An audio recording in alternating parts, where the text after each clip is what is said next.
Meus irmãos, seja o Senhor gracioso para conosco e nos abençoe mais uma vez nesse dia, quando juntos vimos adorar, bendizer, exaltar, glorificar o nosso Senhor, com hinos, com cânticos, com a leitura da palavra do Senhor e pela pregação da palavra do Senhor. Por isso, mais uma vez, eu convido os irmãos nesse dia a atentarem para o Santo Evangelho, para a mensagem do Senhor, para a proclamação do Evangelho do Senhor.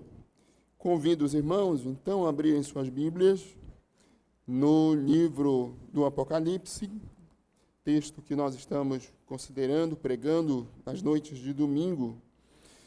Vamos hoje, meus irmãos, iniciar uma nova sessão desse livro. Por isso, convido os irmãos a abrirem suas Bíblias no capítulo 12, Apocalipse, capítulo 12. Vamos ler os versículos 1 a 6.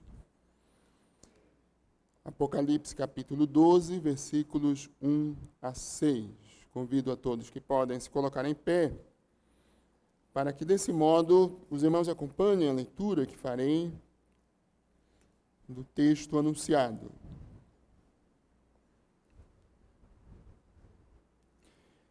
Apocalipse, capítulo 12, versículos 1 a 6. Irmãos, assim diz a palavra do nosso Senhor.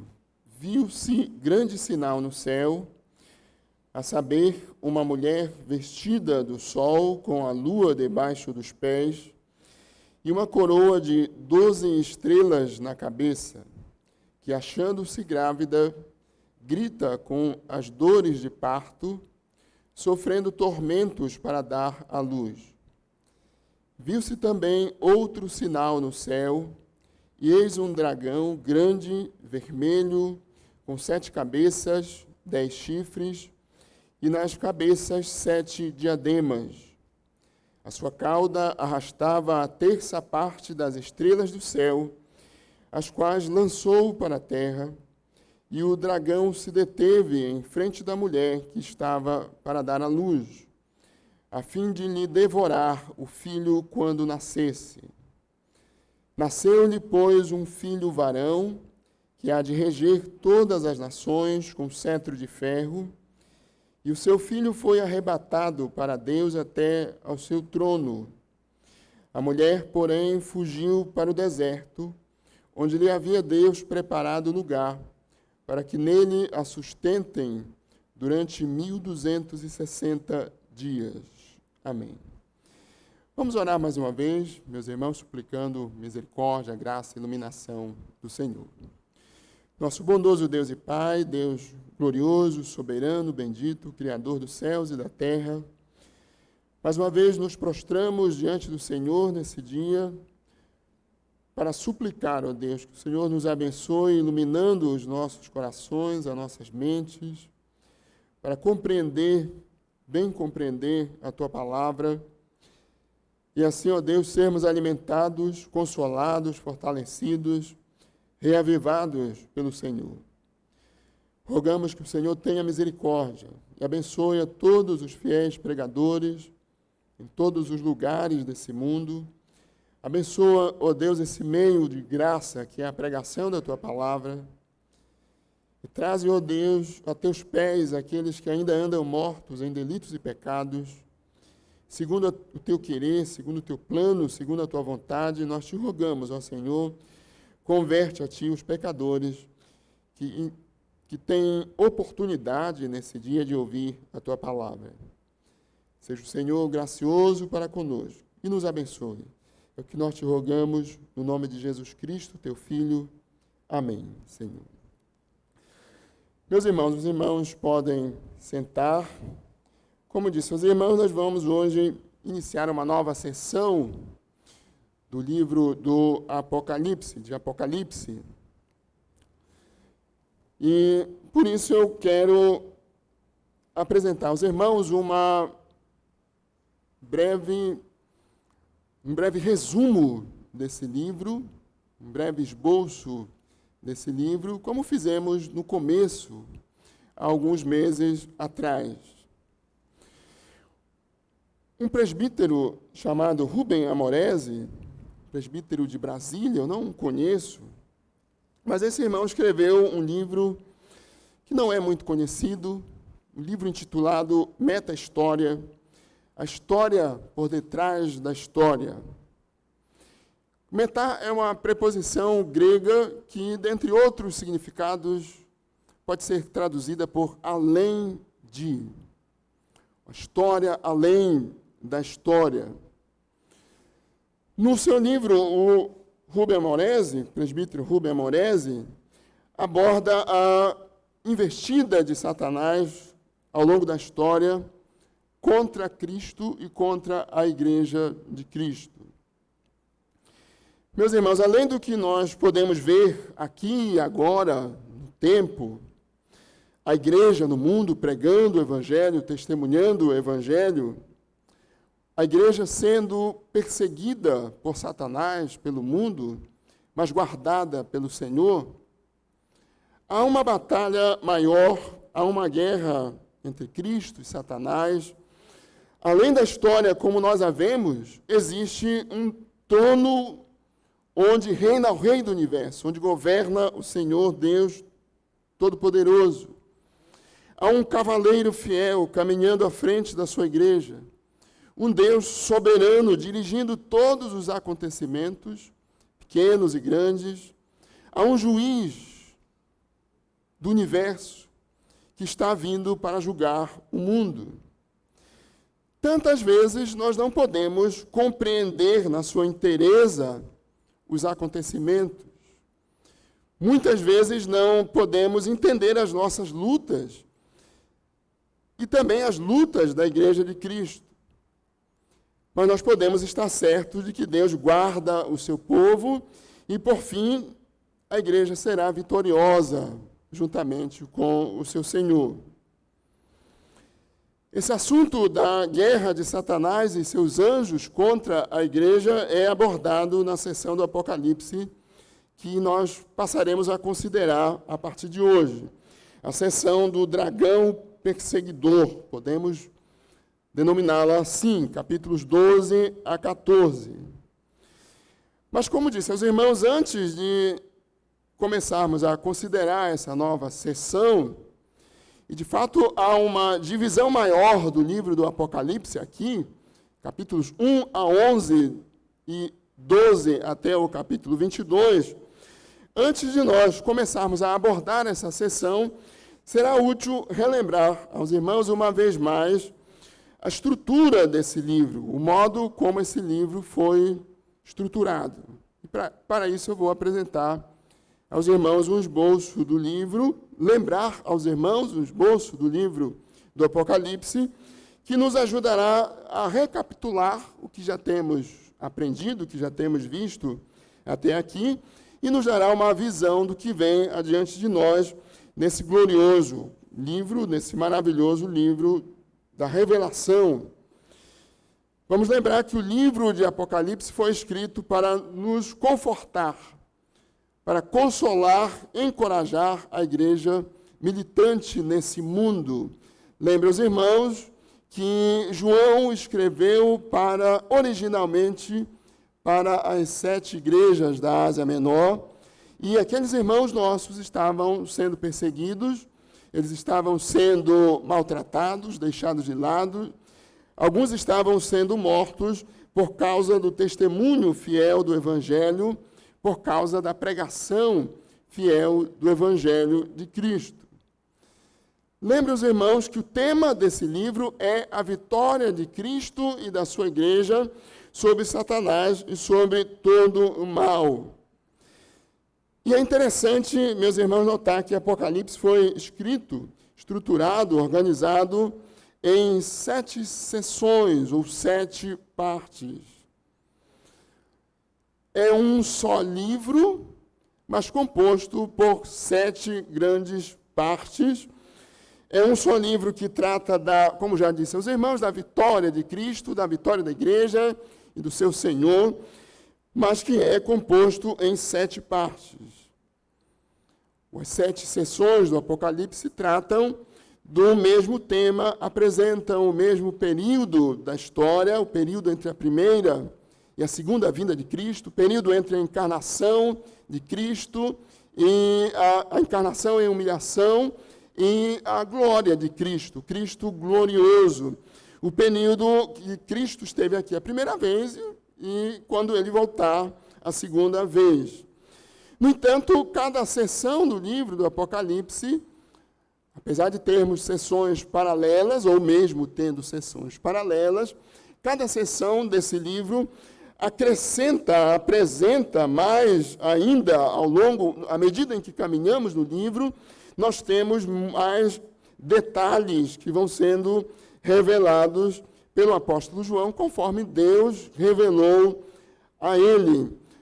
É como se você quisesse contar uma história, talvez para o seu pequeno filhinho, para a sua criança, e quer que essa criança entenda a história, evidentemente.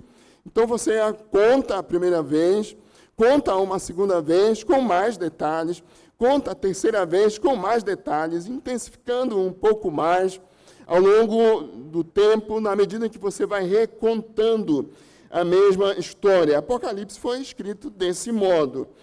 Aqui nós temos a mesma história contada 7 vezes. A história sempre começa com Cristo e sempre termina com Cristo. Sempre começa com Cristo que veio, o Cordeiro de Deus, que veio para perdoar os nossos pecados, e o Cristo que virá, glorioso, soberano, trazendo descanso para o seu povo e juízo para aqueles que não o conhecem, para aqueles que insistiram em permanecer nos seus pecados. Vamos então recordar, meus irmãos, essas 7 sessões de Apocalipse. Os irmãos lembrarão daquilo que já vimos, já temos aprendido, daquilo que já lhes foi pregado, e também terão uma visão do livro, uma visão do geral. Isso é importante para que nós saibamos onde estamos caminhando, ou para onde estamos caminhando, e tenhamos, então, uma visão geral, como disse aos irmãos. Esse livro começa com a sessão dos 7 candeeiros de ouro, dos capítulos 1 a 3. Cristo no meio dos 7 candeeiros de ouro. Isso é, como já sabemos, Cristo no meio da sua igreja. Os 7 candeeiros de ouro representam as 7 igrejas do Apocalipse. Os irmãos lembram de Éfeso, Esmirna, Pérgamo, Tiatira, Sardes, Filadélfia e Laodiceia. Essas 7 igrejas são como uma representação da igreja de Cristo no mundo. Elas mostram as condições da igreja de Cristo ao longo da história. São como um retrato das igrejas locais. Portanto, o que nós temos na primeira sessão de Apocalipse é uma apresentação da presença de Cristo com a sua igreja. Cristo andando no meio da sua igreja. Cristo conduzindo a sua igreja. Cristo admoestando a sua igreja. Cristo lembrando a sua igreja da promessa de vida eterna. Cristo consolando a sua igreja. Cristo está conosco. A segunda sessão desse livro é a sessão dos 7 selos, capítulos 4 a 7, onde nós temos a visão do trono de Deus no céu, Deus reinando soberanamente sobre todo o universo. Também os irmãos lembram que nessa parte do livro o Senhor está sentado no trono do universo, sendo adorado por todos os que o cercam, os anjos, a igreja e todo o universo adoram ao Senhor. O Senhor tem em suas mãos um livro selado com 7 selos. Esse livro simboliza o plano de Deus para a história. Somente Jesus Cristo, o Cordeiro de Deus, foi capaz de abrir os selos do livro, um por um. E isso significa que ele está executando os planos de Deus para a história. A história caminha segundo o propósito soberano de Deus pelas mãos do seu Filho Jesus Cristo. Em seguida, nós temos a sessão das 7 trombetas, capítulos 8 a 11, que acabamos de considerar no domingo passado. Os irmãos lembram que aqui temos 7 trombetas que abalam o mundo. Cada vez que uma dessas trombetas é tocada pelos anjos, a terra é afetada de maneira drástica, violenta, pelo julgamento de Deus com os seus grandes flagelos. Essas trombetas lembram, anunciam, advertem o mundo que há um Deus soberano reinando no universo, que esse Deus é o juiz de toda a terra, que ele voltará um dia trazendo juízo sobre todos os homens. Na medida em que as trombetas são tocadas, nós vimos a igreja pregando o Evangelho e testemunhando o Evangelho de Cristo no mundo, até que seja tocada a 7ª e última trombeta, quando se dará a segunda vinda de Cristo, quando será o juízo final. Cada uma das 7 sessões do Apocalipse sempre termina, volto a lembrar, com a segunda vinda do Senhor. E nós chegamos, então, à 4ª sessão, a 4ª parte desse livro, que começaremos a considerar hoje, a sessão do dragão, da mulher e do filho varão. Os capítulos 12 até ao capítulo 12 a 14. Nós temos aqui, meus irmãos, um perseguidor, um dragão perseguidor. Ele persegue a mulher e seu filho varão. Essa sessão, lembrem, os irmãos, também cobre o período entre a primeira e a segunda vinda de Cristo. Começa com a mulher, uma apresentação da mulher, do dragão e do filho varão. O texto que lemos, versículos 1 a 6. Uma mulher grávida, que grita com as dores de parto, sofrendo tormentos para dar à luz. O filho dessa mulher nasce, é um filho varão, que há de reger todas as nações, com cetro de ferro. Mas o terrível dragão ameaça devorar o filho da mulher. Contudo, esse filho varão é arrebatado para Deus, até ao seu trono. E a mulher foge para o deserto, onde Deus lhe havia preparado um lugar seguro, onde ela está guardada durante 1260 dias. Nós vamos voltar para essa passagem, ao menos para começarmos a considerá-la hoje. Mas Apocalipse continua revelando-nos a história, o plano de Deus para a história e para a sua igreja. A sessão que vem adiante do livro do Apocalipse, capítulos 15 a 16, é a sessão dos 7 flagelos. Uma sessão semelhante à sessão das 7 trombetas, sendo um pouco mais intensa. O tema é os flagelos da ira de Deus que são derramados sobre a terra, trazendo grandes aflições à humanidade. Essa sessão começa com o Cântico do Cordeiro, com uma referência ao Cântico do Cordeiro, capítulo 15, versículo 3, e termina com a segunda vinda de Cristo, novamente trazendo juízo sobre a terra, no derramar do 7º e último flagelo da ira do Senhor. Em seguida, nós temos na 6ª sessão a queda da Babilônia, capítulos 17 a 19. O apóstolo João é levado a ver a queda da Babilônia, a grande, a mãe das meretrizes e das abominações da terra. Ele também vê a punição da besta, a punição do falso profeta, que foram presos e lançados dentro do lago de fogo ardente. Babilônia, a besta, o falso profeta haviam se juntado e lutado, guerreado, afligido a igreja de Cristo ao longo da história, mas finalmente foram derrotados e lançados no lago de fogo. Finalmente, nós temos a sessão final, capítulos 20 a 22, o grande final. O tema dessa sessão é a consumação de todas as coisas, a condenação do diabo, a vinda de Cristo para julgar o mundo, o juízo final e o estabelecimento glorioso de novos céus e nova terra. Meus irmãos, essas 7 partes compõem o livro de Apocalipse. Só para lembrar, eu sei que um resumo um tanto longo, mas lembrando-nos daquilo que já aprendemos até aqui e daquilo que virá ainda adiante de nós. Esse livro também pode ser dividido em 2 grandes partes. Capítulo 1 até o capítulo 11, que nós já consideramos, nós temos a igreja militando no mundo e sendo perseguida pelo mundo. Mesmo em meio às suas lutas, a igreja continua dando testemunho fiel do Evangelho, sendo guardada pelo Senhor. Finalmente, a igreja será vitoriosa.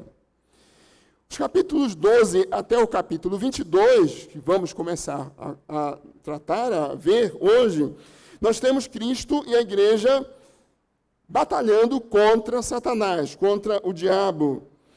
Nós veremos que por detrás da luta da igreja no mundo, há um conflito maior. A luta de Satanás contra Cristo. O diabo perseguindo o Cristo, o Messias, o nosso Senhor, e assim também perseguindo a igreja de Cristo. Mas Cristo e a igreja são finalmente vitoriosos. Reinam eternamente num universo restaurado. Novos céus, nova terra, onde estará o trono de Deus e do Cordeiro, e onde os seus servos, isso é, a igreja, o servirão, contemplarão a sua face, e na sua fronte estará o nome de Cristo. Ali nessa Nova Jerusalém já não haverá noite, nem precisam eles de luz, de candeia, nem da luz do sol, porque o Senhor Deus brilhará sobre eles, e reinarão pelos séculos dos séculos. João nos dirá isso no capítulo 22. Vamos então, meus irmãos, voltar a nossa atenção para o texto que lemos, que é o início da sessão do dragão, da mulher e do filho. Nós lemos os versículos 1 a 6 do capítulo 12. E veremos de maneira resumida quem é a mulher nesse capítulo, o dragão e o filho varão. O que simbolizam? Vamos começar considerando a mulher, versículos 1 e 2. Quem é essa mulher sobre a qual o apóstolo João fala nesses versículos iniciais e em todo o capítulo 12? Os versículos 1 e 2 nos dizem: viu-se grande sinal no céu, a saber, uma mulher vestida do sol, com a lua debaixo dos pés, e uma coroa de 12 estrelas na cabeça, que, achando-se grávida, grita com as dores de parto, sofrendo tormentos para dar à luz.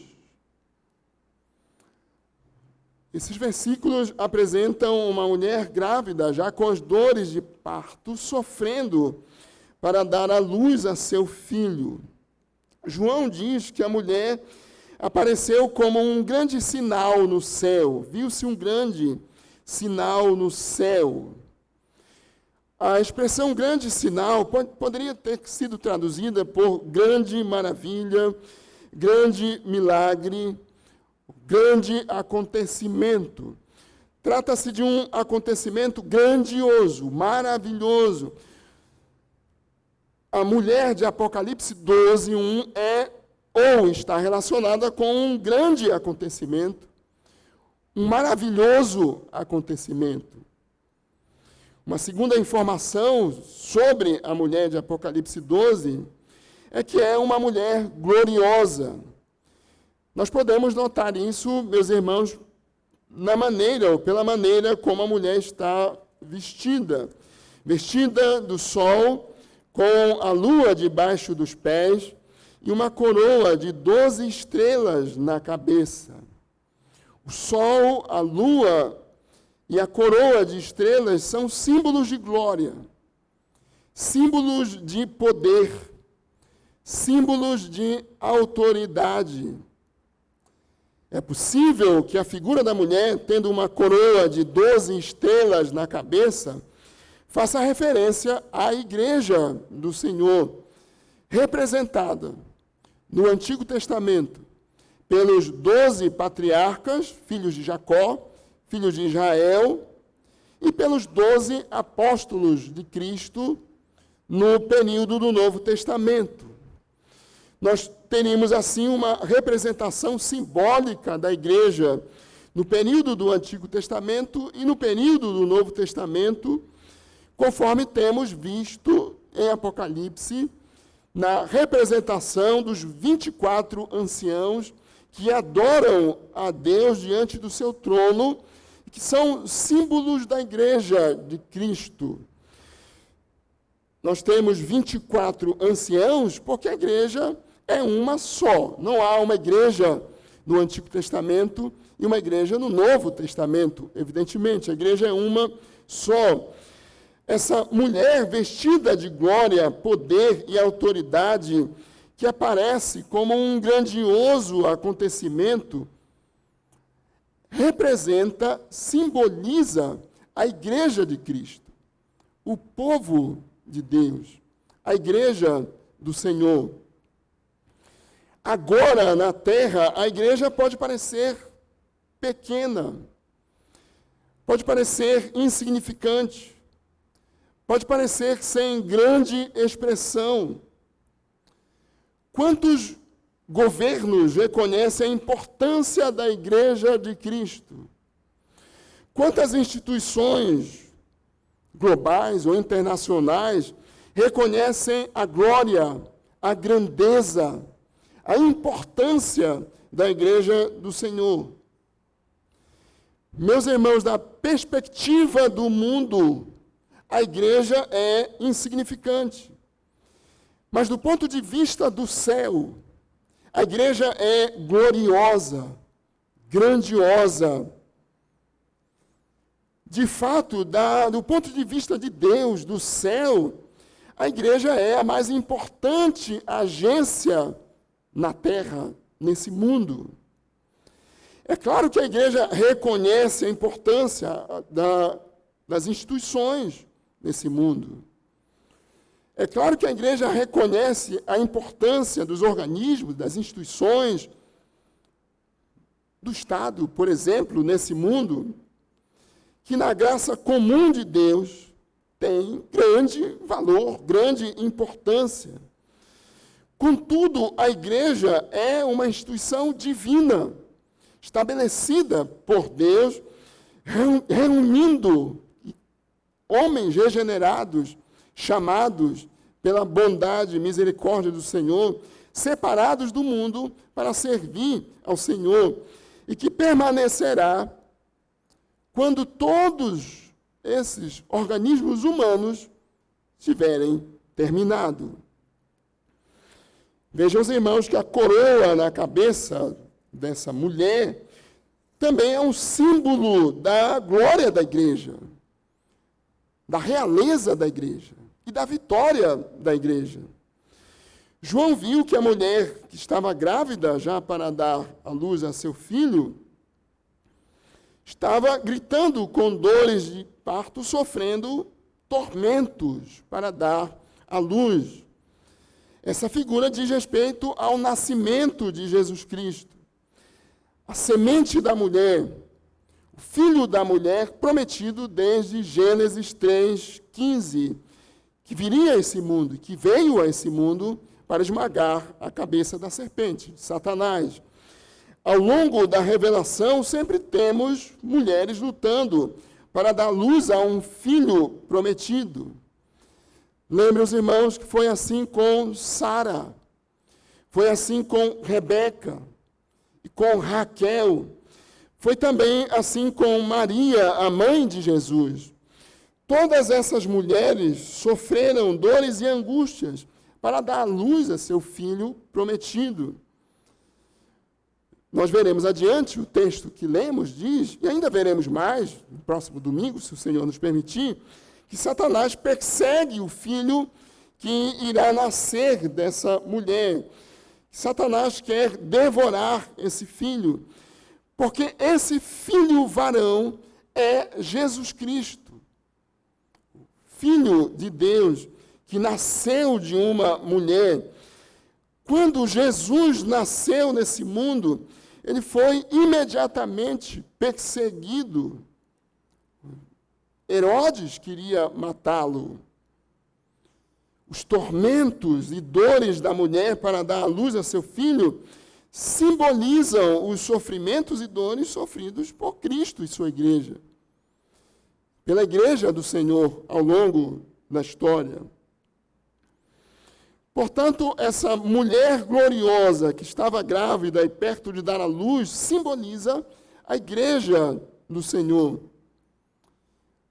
No Antigo Testamento, quando o Senhor fala da futura glória de Sião, profecia que envolve a igreja, não apenas Israel, mas envolve a igreja, Cristo afirma no texto que lemos, Isaías 54, alarga o espaço da tua tenda, estenda-se o toldo da tua habitação, e não o impeças, alonga as tuas cordas e firma bem as tuas estacas, porque transbordarás para a direita e para a esquerda, a tua posteridade possuirá as nações, e fará que se povoem as cidades assoladas.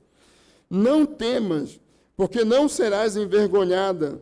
Não te envergonhes, porque não sofrerás humilhação, pois te esquecerás da tua vergonha, esquecerás da vergonha da tua mocidade, e não mais te lembrarás do opróbrio da tua viuvez, porque o teu Criador é o teu marido, o Senhor dos exércitos é o seu nome, e o Santo de Israel é o teu Redentor.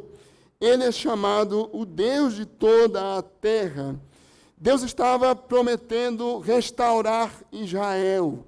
Deus estava prometendo renovar, restabelecer Israel. Mas essa também era uma promessa que envolve toda a igreja de Cristo.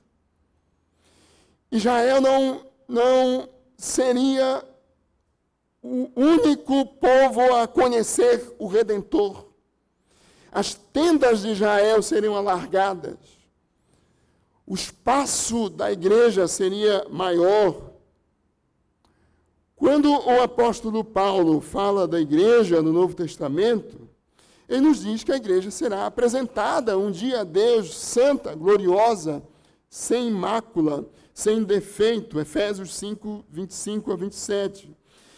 Cristo amou a igreja e a si mesmo se entregou por ela, para que a santificasse, tendo-a purificado por meio da lavagem de água pela palavra, para apresentar a si mesmo igreja gloriosa, sem mácula, nem ruga, nem coisa semelhante, porém santa e sem defeito. Um dia nós veremos a igreja que hoje pode parecer, da perspectiva do mundo, insignificante. Mas um dia nós a veremos gloriosa, grandiosa, sem mácula, nem ruga, porém santa e sem defeito, como diz o apóstolo Paulo. Nessa apresentação, no início dessa sessão, do dragão perseguidor, nós temos nos versículos 3 e 4 a figura do dragão. Viu-se também outro sinal no céu, e eis um dragão grande, vermelho, com 7 cabeças, 10 chifres, e nas cabeças 7 diademas. A sua cauda arrastava a terça parte das estrelas do céu, as quais lançou para a terra, e o dragão se deteve em frente da mulher, que estava para dar à luz, a fim de lhe devorar o filho quando nascesse.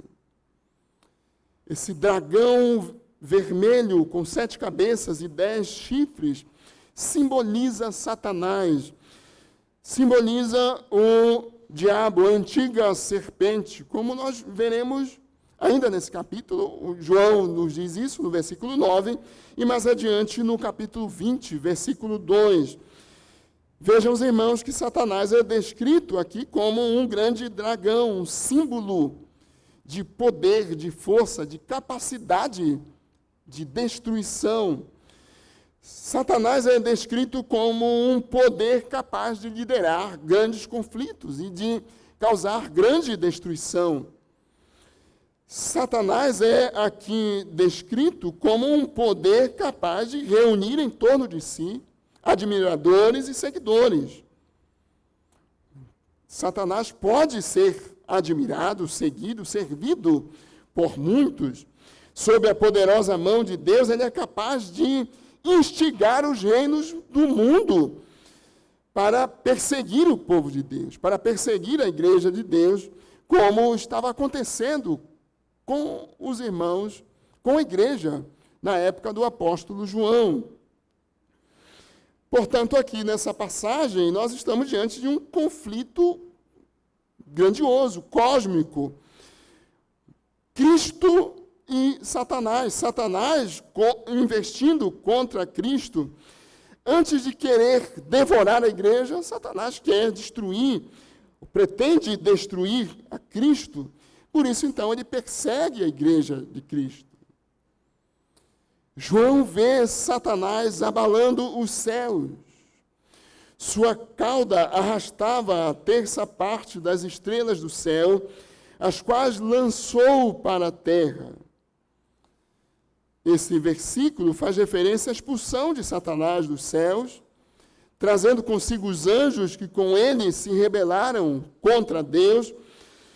Jesus, Pedro e Judas fazem referência a esses anjos caídos. Jesus se referia a esse fato quando disse em Lucas 10:18, eu via Satanás caindo do céu como um relâmpago. Cristo tinha enviado os seus discípulos para dar testemunho dele, para pregar o evangelho. E os discípulos voltaram admirados, como até os demônios se submetiam a eles, pelo poder de Deus. Mas Cristo então diz a eles, eu via Satanás caindo do céu. Eu o conheço, sei quem ele é. Eu reino sobre ele.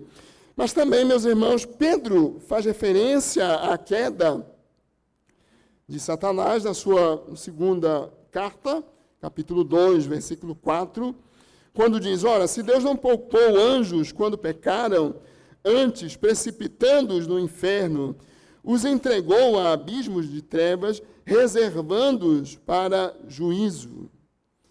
E também Judas, na sua pequena carta, no versículo 6, e a anjos os que não guardaram o seu estado original, mas abandonaram o seu próprio domicílio, ele tem guardado sob trevas, em algemas eternas, para o juízo do grande dia. Portanto, esses anjos caídos estão sob domínio soberano do Senhor. Mas uma vez expulsos do céu, eles perseguem a mulher a fim de devorar o seu filho. O versículo 4 diz que Satanás se posta diante da mulher para devorar o seu filho. Nós sabemos quem é a mulher, a igreja. O filho é Cristo. O texto diz, e o dragão se deteve em frente da mulher que estava para dar à luz, a fim de lhe devorar o filho quando nascesse. Satanás está aqui em frente do povo de Deus com a finalidade de devorar-lhe o filho. Isso é, meus irmãos, a perseguição de Satanás, a intenção, o objetivo de Satanás de destruir o Filho de Deus, Cristo, o Filho de Deus.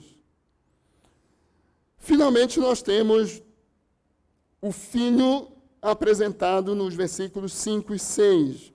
Nasceu-lhe, pois, um filho varão, que há de reger todas as nações com cetro de ferro. E o seu filho foi arrebatado para Deus até ao seu trono.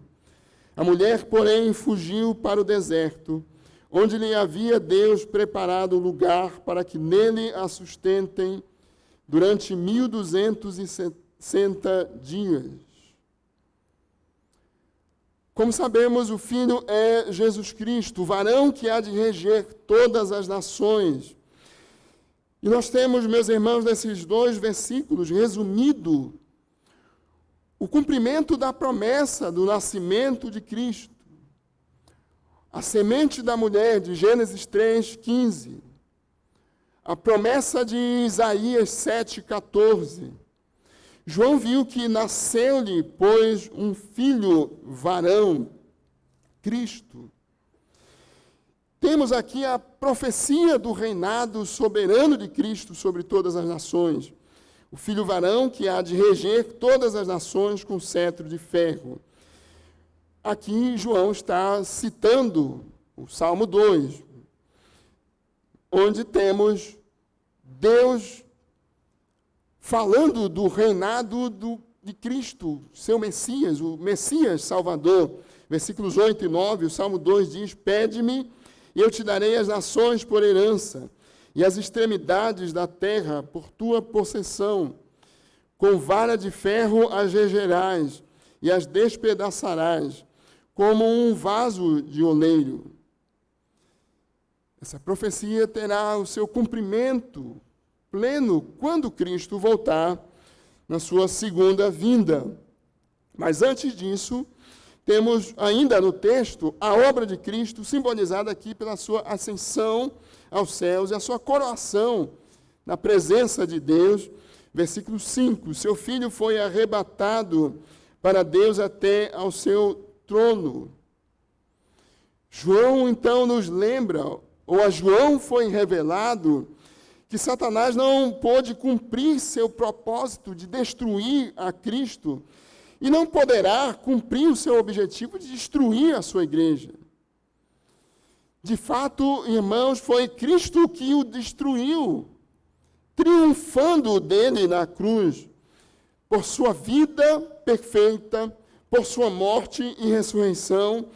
Cristo não somente nos resgatou, Cristo não somente salvou o seu povo, mas também ele destruiu o reino parasita de Satanás. E depois de completar a sua obra, ele foi arrebatado para o céu, para o trono de Deus, onde nós o vemos várias vezes aqui em Apocalipse, reinando sobre o universo, reinando sobre os homens, reinando sobre Satanás e seus anjos. Mas João termina nos falando a respeito da igreja. Deus protege a sua igreja até que ele venha. Versículo 6. A mulher, porém, fugiu para o deserto, onde lhe havia Deus preparado lugar, para que nele a sustentem durante 1260 dias.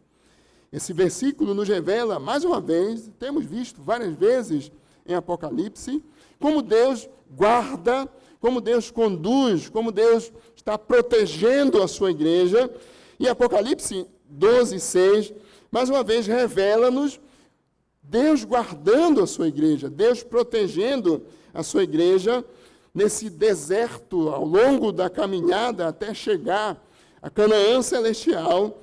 Enquanto a igreja prega, testemunha o Evangelho, o Senhor está guardando a sua igreja. Nós vimos no capítulo 11 o significado desses 1260 dias. Também é o período entre a primeira e a segunda vinda de Cristo. É o período da pregação do Evangelho. É o período do testemunho da igreja.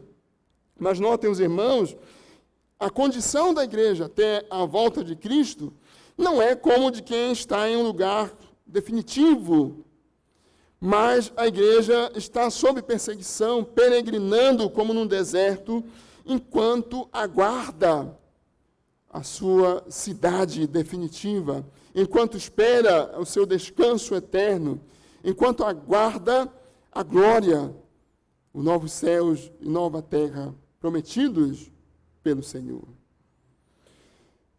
Meus irmãos, essa é apenas uma apresentação dessa sessão. Nós vamos voltar a esses assuntos no próximo domingo, se o Senhor nos permitir.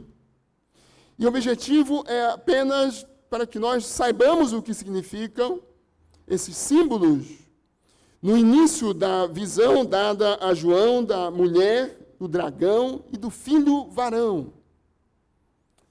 Nós devemos ter em mente que essa mulher simboliza a igreja do Senhor, simboliza o povo de Deus, simboliza a igreja de Cristo. O dragão, como o próprio texto diz, simboliza Satanás. Versículo 9, foi expulso o grande dragão, a antiga serpente, que se chama Diabo, Satanás, o sedutor de todo o mundo. Sim, foi atirado para a terra, e com ele os seus anjos. E o filho varão simboliza Cristo, o nosso Redentor. Como nós vamos voltar a esse assunto, eu quero apenas concluir com algumas aplicações que dizem respeito mais à divisão desse livro que apresentei aos irmãos, as seções desse livro. Em Apocalipse, meus irmãos, nós vemos Cristo, o nosso Redentor, no meio da sua igreja, andando com a sua igreja, protegendo a sua igreja, como ele prometeu. Cristo veio a esse mundo para dar a sua vida por nós, morreu na cruz, ressuscitou, antes da sua ascensão aos céus. Mateus 28, 20, ele prometeu: eis que estou convosco todos os dias, até a consumação dos séculos. Portanto, nós podemos seguir sempre confiando no Senhor. Temos ouvido na sessão das 7 trombetas, especialmente no final da sessão das 7 trombetas, que a igreja prega o Evangelho enquanto aguarda a vinda do seu Senhor, que a igreja dá testemunho de Cristo enquanto aguarda a vinda do seu Senhor, e por essa razão a igreja é perseguida. Temos ouvido, e ouviremos ainda mais, que há um dragão perseguidor que procura destruir a igreja de Cristo. Ouviremos que há um mundo sedutor, a grande Babilônia, que também quer seduzir a igreja de Cristo. Mas nós podemos, meus irmãos, permanecer firme quando olhamos para a primeira sessão de Apocalipse. Cristo está com o seu povo. Cristo anda no meio da sua igreja. Nós somos advertidos nesse livro que, conforme o plano soberano e a santa, justa e boa providência de Deus, a igreja passa por tribulações, perseguições e aflições no mundo. Mas devemos lembrar, como disse o nosso Senhor: tende bom ânimo, eu venci o mundo. Aqui também nós somos encorajados, em Apocalipse, somos encorajados pelo ensino de que Deus tomará vingança pelo seu povo, pela sua igreja. Ao longo da história, Deus tem advertido o mundo com o som de trombetas, pela pregação fiel do Evangelho, de que Ele é o Rei e juiz de toda a terra, de que Ele tomará vingança em favor dos seus santos. Como disse Jesus Cristo em Lucas 18, 7, não fará Deus justiça aos seus escolhidos, que a Ele clamam dia e noite, embora pareça demorado em defendê-los. João escreveu o Apocalipse da ilha de Patmos, exilado, porque ele estava sendo perseguido em razão do testemunho do Evangelho. Seus irmãos estavam sob perseguição. Mas eles foram consolados, encorajados, como nós podemos ser e devemos ser, quando lembramos que Deus tomará vingança pelo seu povo. Porém, mais uma vez, nós somos lembrados de que temos um grande, astuto, cruel inimigo, o dragão, o diabo, a seção do dragão perseguidor, nos lembra que a igreja é perseguida nesse mundo, porém, será finalmente vitoriosa. Essa sessão terminará exaltando o Cristo glorioso e a glória da sua igreja, a vitória da igreja. Ao longo da história, Deus tem derramado sua ira nesse mundo, porém o mundo não tem se arrependido dos seus pecados e tem desprezado a Deus. Por isso, a Bíblia adverte, Romanos 2, 4, 8, segundo a tua dureza e coração impenitente, acumulas contra ti mesmo ira para o dia da ira e da revelação do justo juízo de Deus, que retribuirá a cada um segundo o seu procedimento. A vida eterna aos que, perseverando em fazer o bem, procuram glória e incorruptibilidade, mas ira e indignação aos facciosos, que desobedecem à verdade e obedecem à justiça. Como veremos ainda adiante em Apocalipse, meus irmãos, os inimigos da igreja, o mundo com o seu mundanismo, a besta, o falso profeta e o diabo, todos serão finalmente condenados, humilhados e lançados para sempre no lago de fogo, no inferno, na condenação eterna. O apóstolo João nos lembra na sua primeira carta, 1 João 2,17, ora, o mundo passa, bem como a sua concupiscência, aquele, porém, que faz a vontade de Deus permanece para sempre. E, finalmente, nós devemos nos lembrar, meus irmãos, que em Cristo somos vencedores, mais que vencedores, gloriosamente vencedores, e que herdaremos com Ele novos céus e nova terra, nos quais habita a justiça. Apocalipse termina dizendo, o vencedor herdará essas coisas. Eu lhe serei Deus e ele me será filho. Apocalipse 21, 7. Cada parte desse livro termina com Cristo voltando, a glória da igreja, a vitória da igreja, novos céus e nova terra. Que Deus nos dê, meus irmãos, a alegria, a graça de caminhar ao longo desse deserto, a caminhada para o céu, olhando para a glória final, confiando no cuidado soberano de Cristo conosco, certos de que Cristo conduz a história, que o Senhor reina soberanamente sobre todos, que nós reinaremos com Ele eternamente. Amém. Meus irmãos, vamos cantar mais um hino, ou um cântico. Eu peço ao nosso irmão presbítero Zoênio que nos dirija um hino, um cântico. E em seguida vamos orar ao Senhor, encerrando o culto desse domingo, o dia do Senhor, com a bênção apostólica.